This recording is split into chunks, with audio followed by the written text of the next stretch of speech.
I don't know what you do to get started, but a little music helps me get started. Hey everybody, today we're talking about selfless leadership with, a huge recognized world leader in the world of leadership coaching. And I'll bring him on in just a minute. But I just listen in. This is really for all of our listeners and viewers. I think you're going to get a lot. This will be one of our better run shows. So hang in there. Hey everybody. My name is Bill Gallagher, scaling coach and host of the Scaling Up Business Podcast. Our show comes to you every week. There's, approaching 600 shows now on everything to do with leading and growing your company, all from the world of scaling up. So how to get the strategy dialed in, how to get your people right, which is certainly core to today's topic, executing better, improving the cash performance of the company, and ultimately the valuation, all that and more. And of course, you in your seat, look, the person in the mirror who has to lead the company, surviving, enjoying the whole journey of scaling up and not slogging and suffering with it. That is really the core of our show today. So you'll find all those hundreds of shows and more at scalingcoach.com or wherever you're getting this right now. So YouTube, Facebook, LinkedIn, Twitter, X, whatever they call it these days. Wherever that is, you can subscribe, turn on your notifications, get it. You can share it with friends, or you can go to scalingcoach.com where we also have monthly workshops and coaching programs, that kind of thing. So find all that and more at scalingcoach.com. All right. So with all that said, if you saw the title, you probably know, but I want to welcome to the show, Marshall Goldsmith. Hello. Marshall, welcome. Hey, everybody. Marshall has sold millions and millions of books, multiple New York Times bestsellers. He's been rated the #1 coach in the world on numerous occasions. He's coached all kinds of people, some of which world leader figures that he'll share with us about today. So I'm just so delighted to welcome you to the show, Marshall. Thank you so much for inviting me. Well, so his background starts in the center of the country, moves back and forth to the coast with his education, did a little while as an academic, wrote these books, and has now coached so many figures and is a speaker, author, and a coach at a very, very high level, and has so much to share about the world of leadership. Probably the book you most know Marshall for is What Got You Here Won't Get You There. Right. And I think is you can get so much just from the title of that book, which tells you you've got a good book, the notion that at some point we plateau and there's something else to reach for. So did I miss any? That book is a perfect book. I just thought about for scaling. What got you here won't get you there. Yeah. What got you to this point in your company is, you know it this far better than I do. What got you to this point in your company is not going to get you to the next place. And, that is, I'm sure, again, you know more about scaling than I know. I'm sure you see this as a classic problem. I behave this way, I am a success. Therefore, if I just keep behaving this way, I will continue to be a bigger success. Maybe not. Well, I think that's an interesting thing, right? Something gets us to a point. We start to have a breakthrough, and maybe we even have a bit of money. And then we start to, I must be smart. I must be right about things. And and then it stops working, and then you're in new territory and it's not enough anymore. And then whatever you had to survive at that point doesn't make any difference, right? And then you're oh, wait, what happened?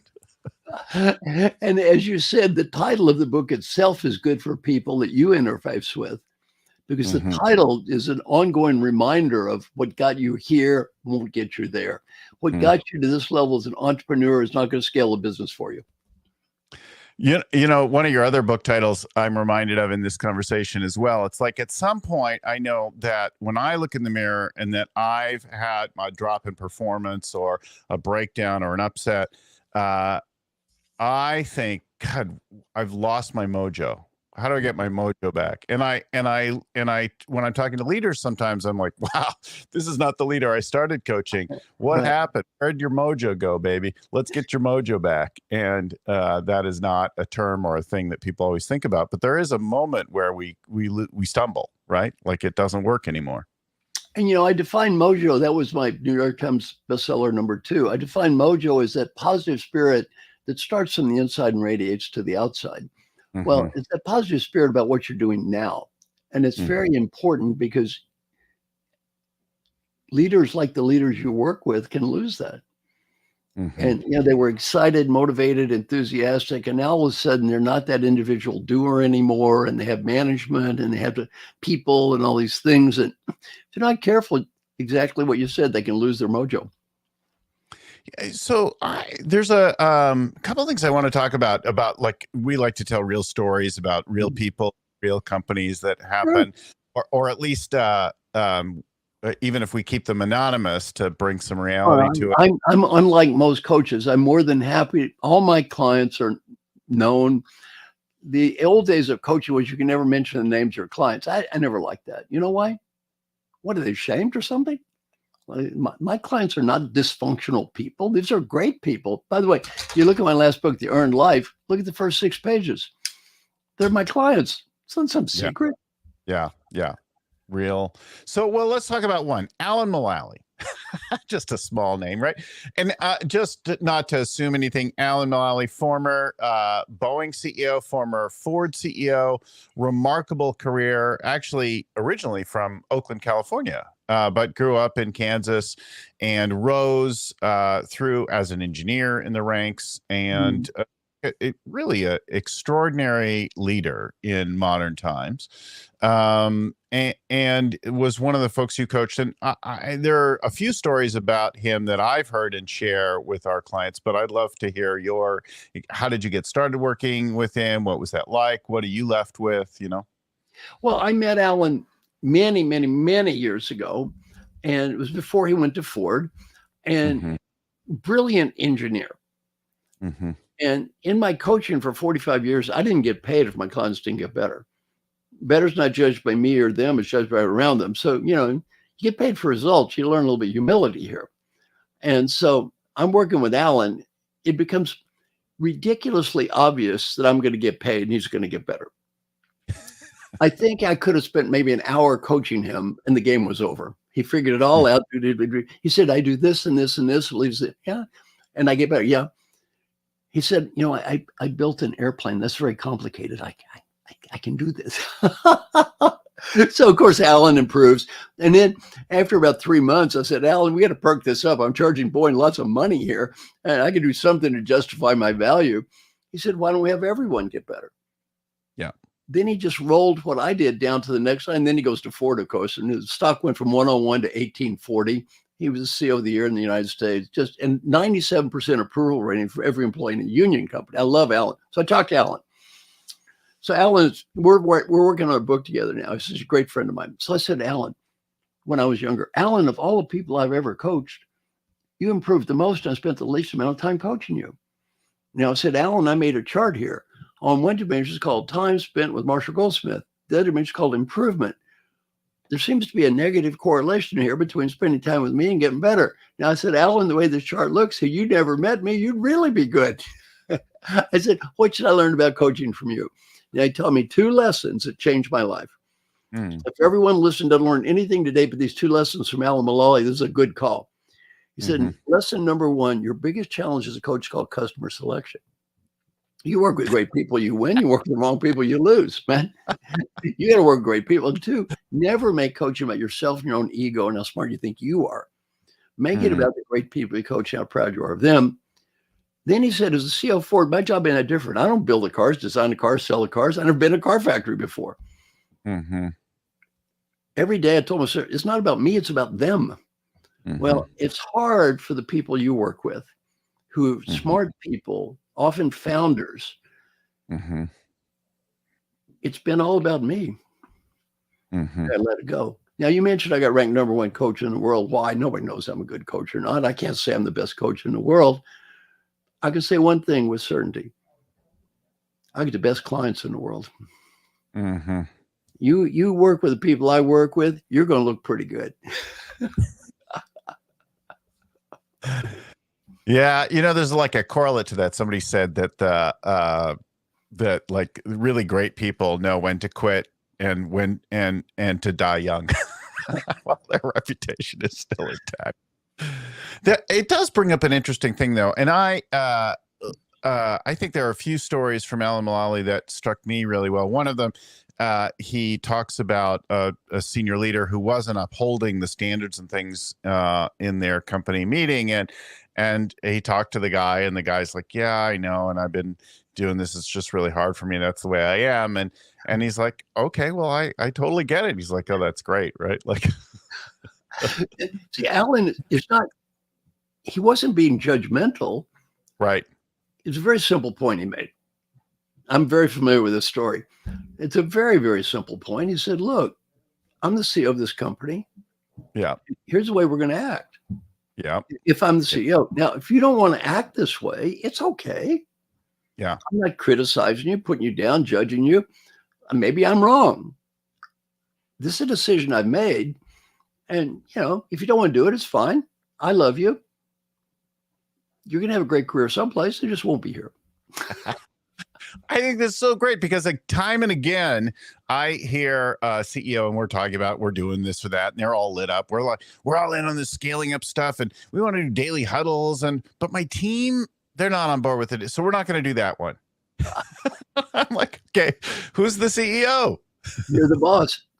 Peter Drucker taught me a great lesson I'm going to share with everyone listening. See, again, I'm very lucky. Not only have I had great clients, I've had great teachers. Peter Drucker, I mean, I got ranked #1 coach in the world. I can tell you my brain compared to him, 10-year-old. He was a smart man. I got to spend 50 days with him. Very, very lucky guy. Well, Peter Drucker taught me a lesson that I'm going to share with all your listeners right now. Again, this is one of those, if you just learn this, it's a great lesson. 1 is from Alan, 2 is from Peter Drucker. These are smart people. Peter Drucker said, we're here on earth to make a positive difference, not to prove we're smart and not to prove we're right. We get lost on that. All you people listening to are engineers. Engineers get lost on this all the time, trying to prove they're right, smart. That's not what we're here on earth for. You're here to make a difference. Number 2, every decision in life is made by the person who has the power to make the decision. Make peace with that. It's not necessarily the best person, the right person, smart person. Decision makers make decisions. Number 3, if I need to influence you and you have the power to make the decision, one word to describe you, that word we call customer. One word to describe me, that word called salesperson. Customers don't have to buy. Salespeople have to sell. Now, you want to scale up your company, you want investors? I want to help you. They don't have to buy. You got to sell. And by the way, it's not their problem. No, it is your problem. Make peace. Now, on the other hand, back to Alan's point, in the Peter Drucker point, connecting the 2 dots. Right. In this situation, our instinct is I have to prove the other person wrong. Yes. I'm wrong. I'm right. You're wrong. Useless. You're not going to prove they're wrong anyway. What Alan didn't prove the guy was wrong. What did he say? This is what I believe. This is what I want to do. You want to do something different? Okay. Maybe I am wrong. Just not here. I'm the decision maker, though. I am the decision maker. I am the CEO, and I have made a decision. Here it is. This is what we're going to do. And he doesn't get angry or upset. He doesn't preach at the other person. Now, by the way, no, he has compassion for their humanity. He has respect for their differences. But he also has conditions of satisfaction. He has a line. He has like, look, this is the standard around here. This is what we're doing. And I totally get if you don't want to do it, like, it's okay. Look, Alan went to Boeing. Yeah. 2 times people did what you said. There was that one in the second case where people just said, I don't want to do this. What do you say? Fine. By the way, one thing, there was no HR committee meeting. No, there was no HR committee. There was no long discussion. There was no lengthy dialogue. Oh, no. Yeah. It's clear you don't want to do this. It's okay. I love you. Goodbye. That was it. Yeah. Now, by the way, you might say, wasn't that harsh? 2 people out of 16 he got rid of. 2. 14 out of the 16 people that led the company to bankruptcy turned the company around. Well, you know what he said? This business of changing the corporate culture. I want to go back to your point. This business of changing the corporate culture takes forever, blah, blah, blah, big company. You know, he said, I don't have forever. They're going broke. Yeah. Now, we're changing corporate culture today. Back to the people you coach, and I totally agree with your advice. They want to do this stuff. You're the boss. Yeah. And by the way, if you make it a vote, it's not going to happen. Yeah.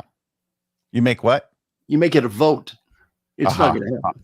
Yeah. It's not. That scaling requires a lot of work, and I'm busy, and I don't have time. Yeah. It's a change. It's for sure a change, and it's not comfortable. It's not always comfortable. I bet there's a few people begging him to come back and advise or lead Boeing again these days with the situation Boeing's in. Yeah. Alan, unfortunately, can't go into detail on this one. So that's one I can't talk about right now. Yeah. Yeah. I totally get it.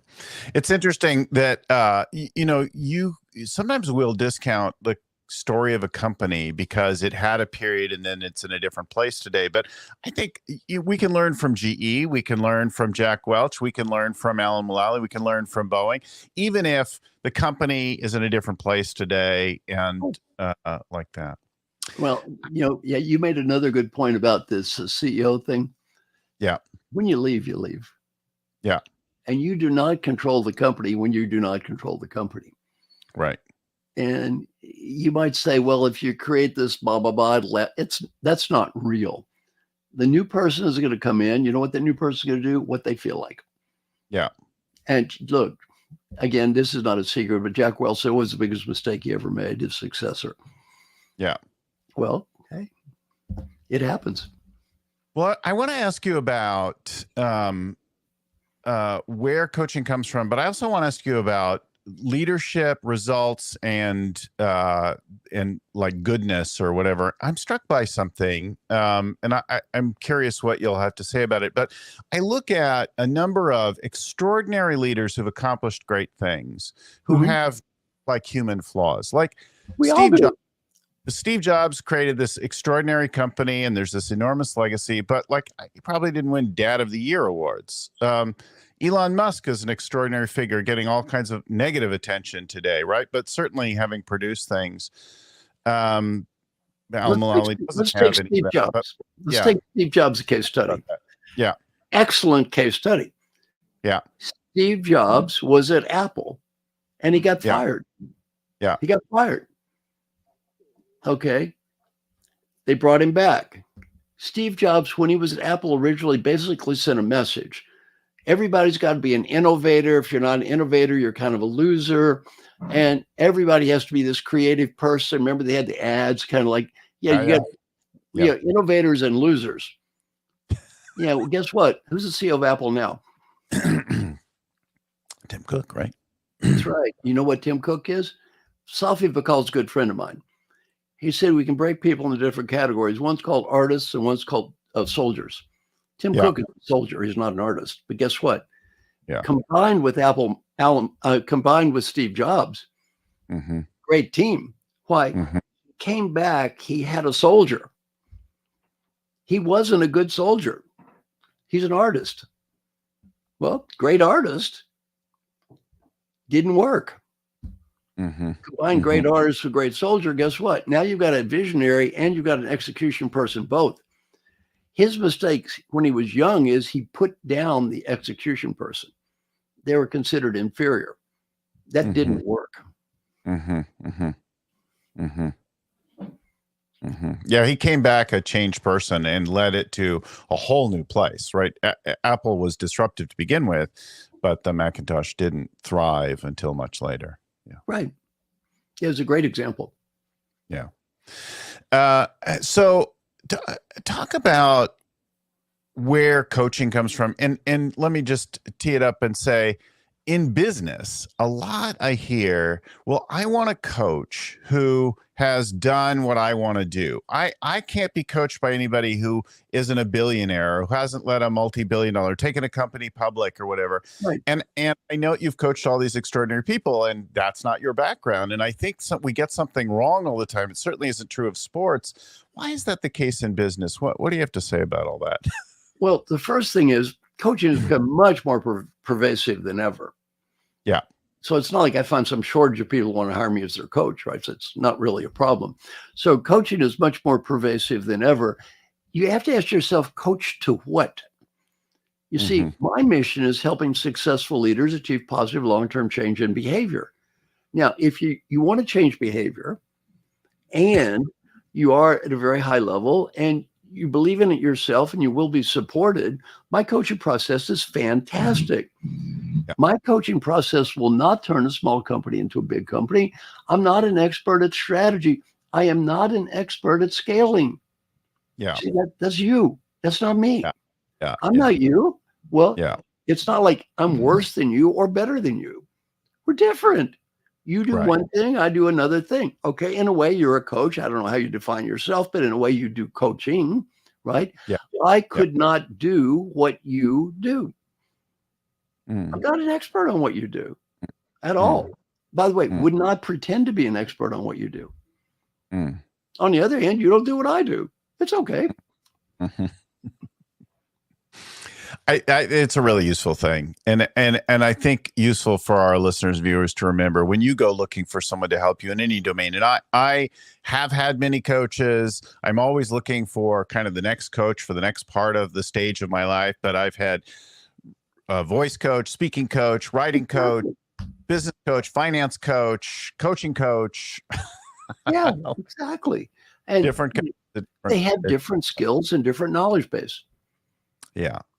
Yeah, you're going to get somebody. And at some point, you may need to move on to the next coach in that realm, right? Perfectly fine. I don't work with people forever.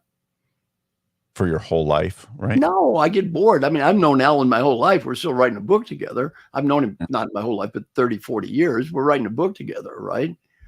And on the other hand, I haven't been his coach for ever. Well, that's okay. We're still friends. We still talk all the time. In your work, you in our prep for the show, we got a story from you about putting attention on yourself and receiving lots of awards and getting focused and letting that defocus you as a coach. Share that your mistake story. I think people love. Yeah, and I think what's really important is don't let stuff go to your head. Yeah. And it's very hard not to do this. I'm certainly not exempt from anything, by the way. I never pretend I'm some role model that is better than my clients. I am certainly not a role model who is better than the clients. I have somebody call me up to help me every day.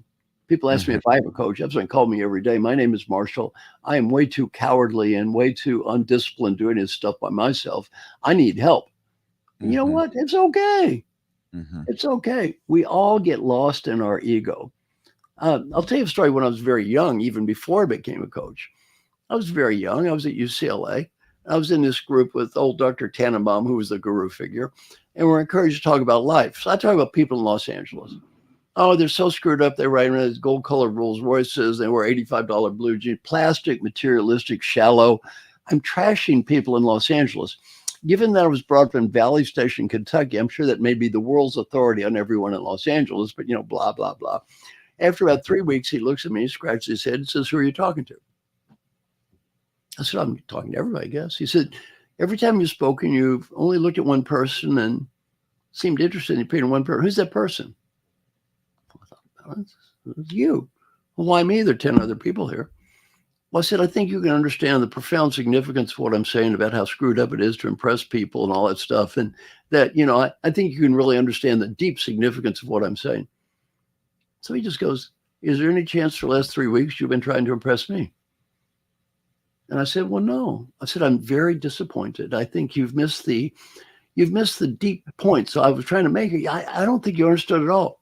He goes, "Well, I think I understand." I look around the room. I see these 10 heads. I hated his guts for 6 months. 6 months later, you know what I said? "Thank you, sir. You just taught me a very good lesson here." Well, I've had that lesson repeat many times in life. Dr. Paul Hersey, my mentor, he called me in one day. This is a great one for your audience to listen to, because I was doing well. He called me in and he said, "You're screwing up." I said, "Well, what's the problem?" I was worried, right? Because he's a big guy, important person. "Oh, your customers love you." I thought, "Well, okay, that's good. And you're making lots of money." "Very happy. Feedback good."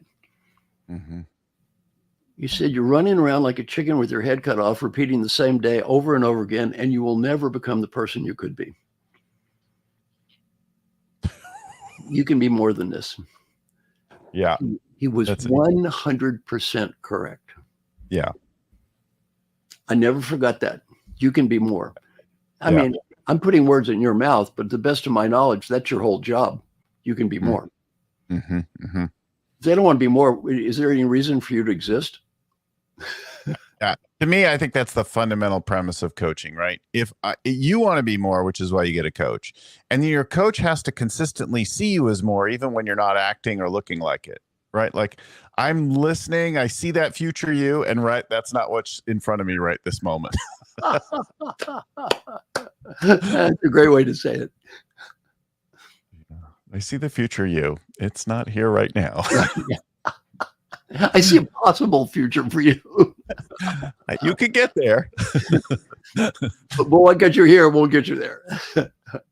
I have opposite me a picture of me doing some working out and that kind of thing. And I have on it, not finished yet. And then my company value and personal value is never finished.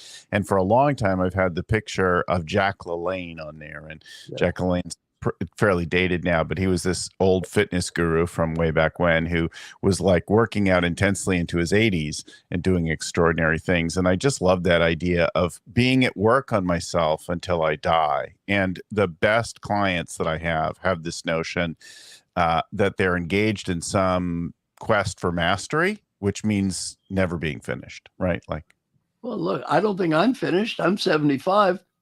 I'm talking to you now. Yeah. I hope you appreciate the true sacrifice I'm making to talk to you. Do you know what I'm giving up today that I could have been doing instead of talking to you? I could have been playing crappy golf with a bunch of old men at the country club while eating chicken sandwiches and discussing gallbladder surgery. You know what? I'd rather talk to you. I love that. Thank you for that. Even though we hadn't met before today, I appreciate you coming on, because you're not just speaking to me. Of course, you're speaking to the thousands of people who will listen to this episode, who will watch us, right? And all those people and all of their dreams and hopes and aspirations, their goals, the things they're working on, right? We will have contributed to that in some way, and we will never know what we did. Well, look, as I've grown older, my mission in life has become simpler and simpler and simpler. You know what I want to do now? Help people have a little better life. Mm-hmm. I mean, look, my clients are mostly rich people anyway, and I'm, one guy's worth $4 billion. What am I supposed to do? Get you up to 4.1 billion? You know, who cares, right? I say, I just want to have a better life. Look, if a couple people listening to us today have a little better life based on our conversation, it's a very good use of my time. Then we've done a good job, yeah. So just as a personal thing, I have long thought that I would like to work into my 80s, not because I need to, but just like to be doing something really useful. But I suppose that work will change, like the tempo, the nature, the structure of it will change, but the fundamental core of like my life purpose still is probably getting fulfilled. I wonder what you think about that, what your plans for yourself are.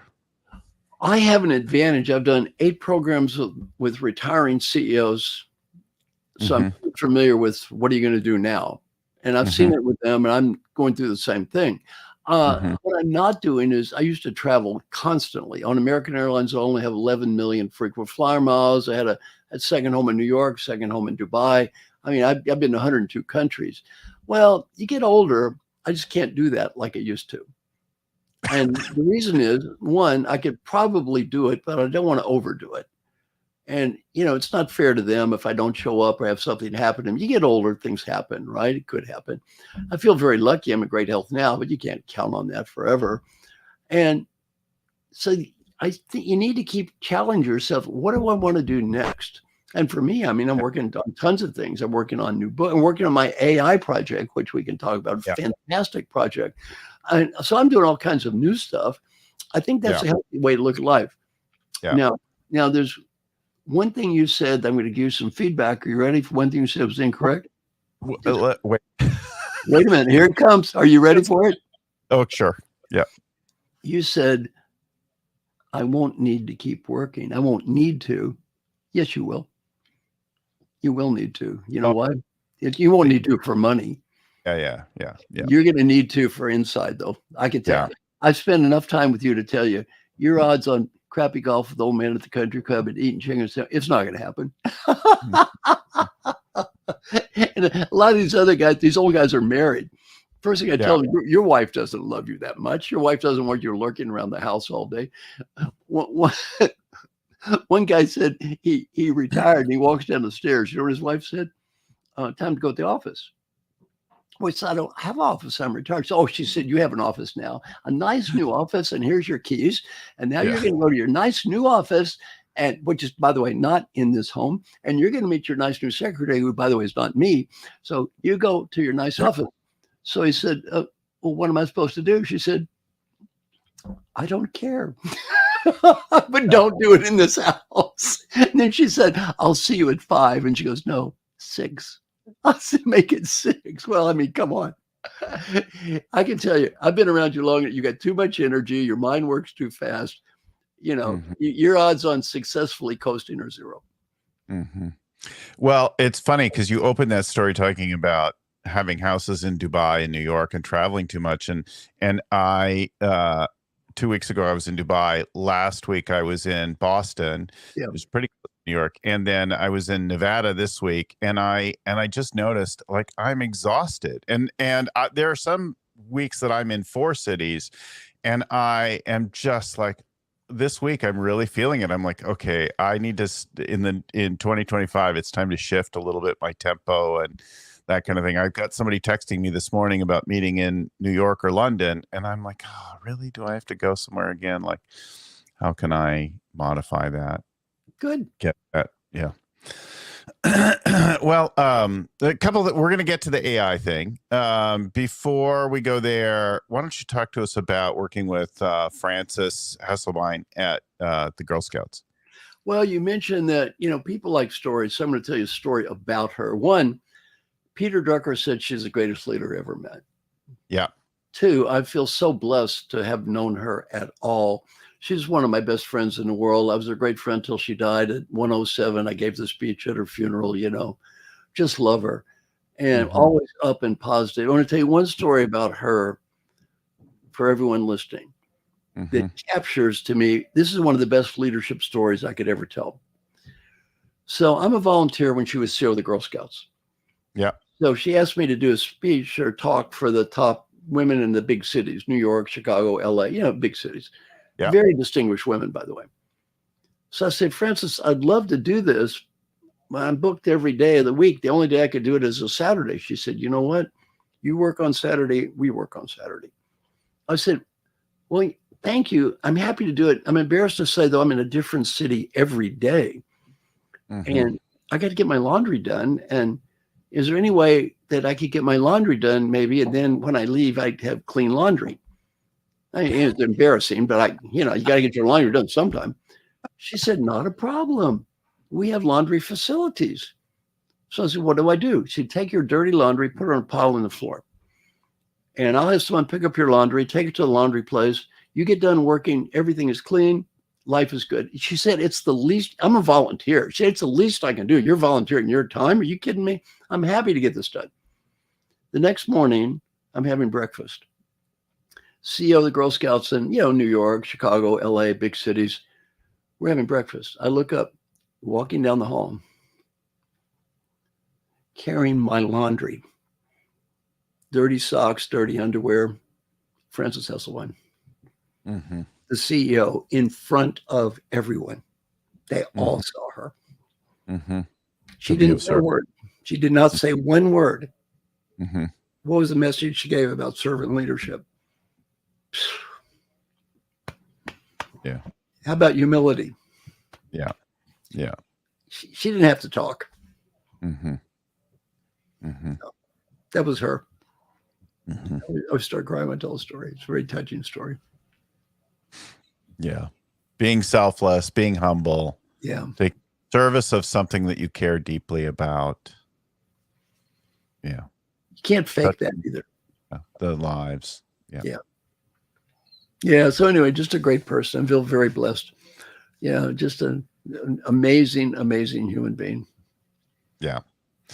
Years ago, I wanted to develop my speaking and coaching, facilitating, and so I volunteered to work with a woman who was good at doing work in front of crowds of like 1,000 and more, and like I could handle much smaller groups at the time.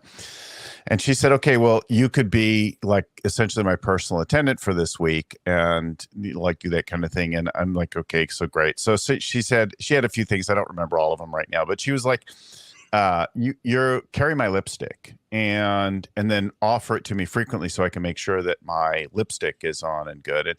And I want you when we break and we go, that you buttonhole me past and through the people, because after you talk to 1,000 people and stuff, they're going to want to interrupt you, and I need to take care of myself so that I could go be with them. And I could see it wasn't a vanity self-absorption thing. She was just like, I have to do certain things to take care of me so that I can be for them, because my whole focus is them.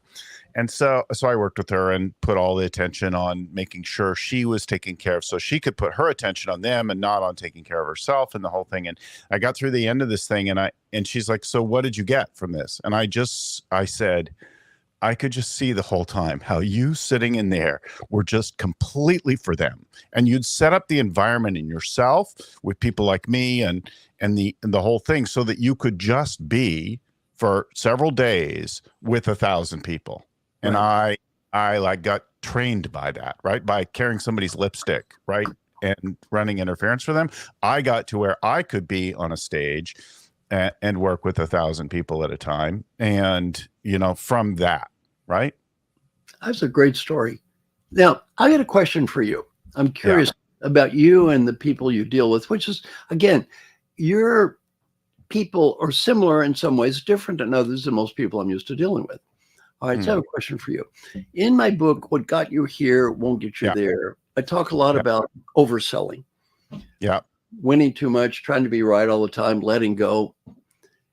In my book, How Women Rise, which was Sally Helgeson, most popular book in the world for women in leadership in the last 5 years, very successful book. But I talk about underselling, not promoting yourself enough. Mm-hmm. And I found that actually more people are guilty of underselling than overselling. And I wonder, if you're coaching somebody, I want everybody listening to think about this. A lot of people undersell, especially technical people, engineers, scientists, whatever. They have problems with selling. They feel bad about it. So I'm going to give you, I'd like everyone listening to a quiz, and I want to get your thoughts on this. Here's what I say to people. I say, if you became more powerful and influential, would the world be worse off or better off? Well, invariably, they say better off. And Peter Drucker said, we're here on earth to make the world better, not to prove it right. So that's good, better off. Then I say, does trying to become more powerful and influential sometimes make you feel uncomfortable? Uncomfortable.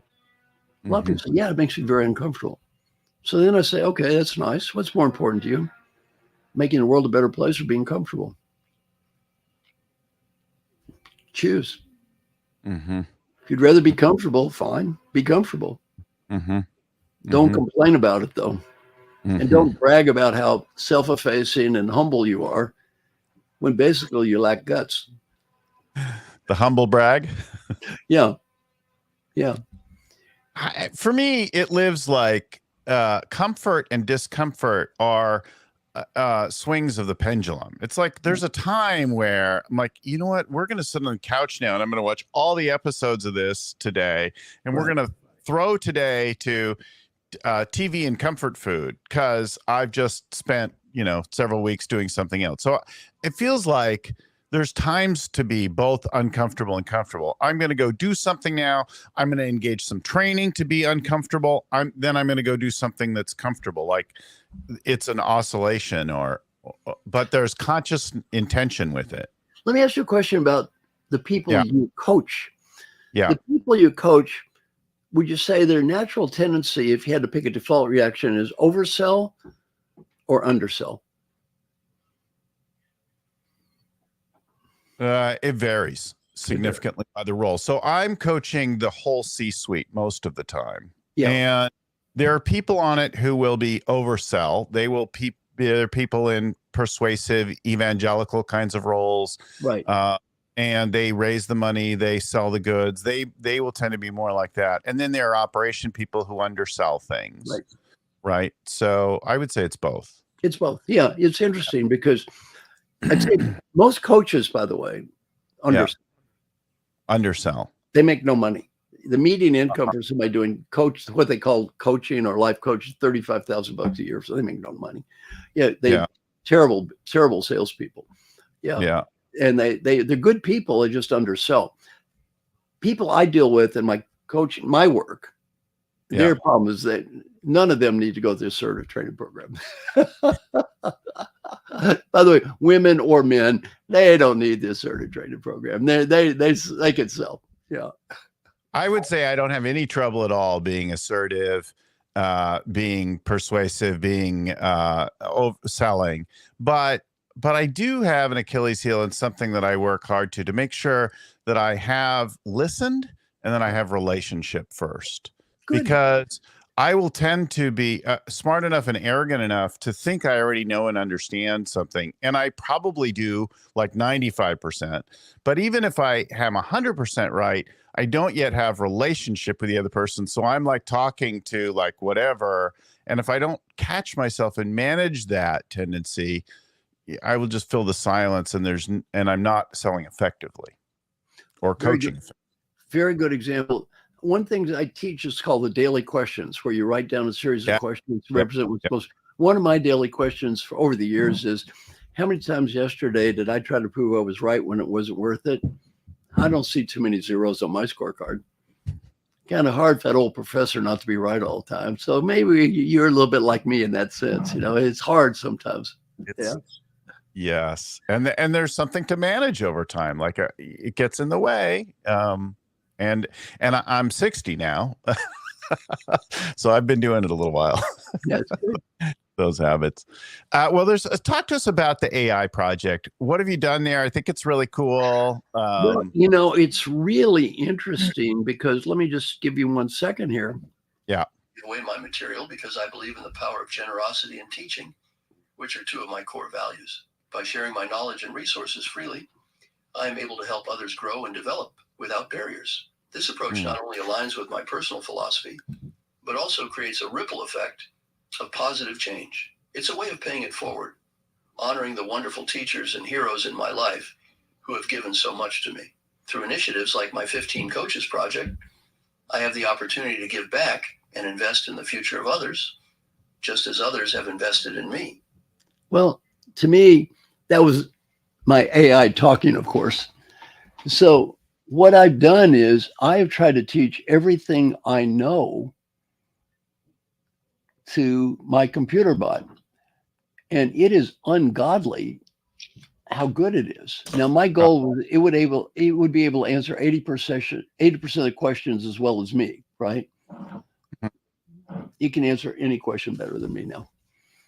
And not only answer better than me, it can answer questions I never dreamed of that if I'd done the study, I could have answered. For example, my daughter Kelly is a professor at Vanderbilt here in Nashville. Very smart. She had a PhD from Yale. I'm very proud of her. She's going to trick the computer bot. She asked the computer bot, how is your coaching related to utilitarian philosophy? I don't even know what utilitarian philosophy is. You know what happens? It studies utilitarian philosophy. Yeah. It studies my coaching. It understands me. I've spent hundreds of hours on this thing. It understands me. And it answers the question exactly as I would answer it in 5 seconds. No. The multiplying power of that is really, really pretty damn cool. It's amazing. Yeah. And, let me just see if I can find one other thing that might be interesting. Yeah, this is pretty amazing. Because what happens is it has been trained to think like I think. Now, every computer bot is biased. They're all biased. Mine's biased by me. I am the bias. So if you ask a question, for example, the same question, the answer may sound like this. 我给予我的材料，因为我相信慷慨和教学的力量，这是我核心价值观中的两个。通过自由分享我的知识和资源. It speaks Mandarin too. Right. Well, thank God you worked on that, right? You worked and learned Mandarin. Yeah. Yeah. I've spent a long time studying Mandarin. So now it's not out to the world in multiple languages, but it's going to be available probably in a couple of months in 45 languages. Yeah. Yeah. It's amazing. It's mind blowing. It's amazing. We've talked and we've given people a lot of stuff. Marshall Goldsmith.ai, I think, is the URL. We'll throw it on the screen. We'll put it in the show notes. Marshall, thank you so much for coming and talking with us today and sharing some of your stories and wisdom. I think we all got a little bit connected to not only our humanity, but also our aspiration and ultimately to live great lives that make a difference for others. So, well, thank you for what you're doing. I think you're dealing with a very important group of people, and it's different than what I do. I think it's very important, though. And, you're helping people scale and you're really helping people achieve whatever dreams they had, so thanks to you. All right. And thanks also to my friend and mentor, Vern Harnish, who created the whole scaling up framework and the Rockefeller habits that came before it. And to the folks at Storyon, Christelle, Seth, Cameron, the folks in the background who get our show ready each week and then out the door and promoted and all that kind of thing. Thanks again to all of you for watching, for listening. Until next time, keep scaling.